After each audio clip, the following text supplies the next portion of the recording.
sini kan, sampaikan lagi. Karena concern saya tahun lalu belum ada sertifikat aset Pemda yang keluar satu pun, nol.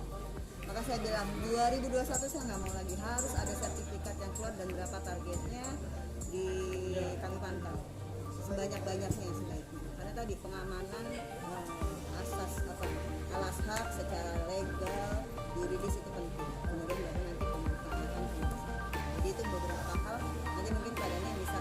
Nanti ke depan mau apa kami dorong dalam konteks kita mendorong perbaikan tata kelola, mendorong perbaikan tata kelola kan berarti upaya tidak korupsi juga ada.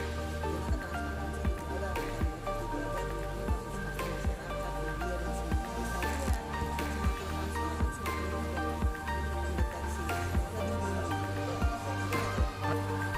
Iya, negara nggak boleh kalah.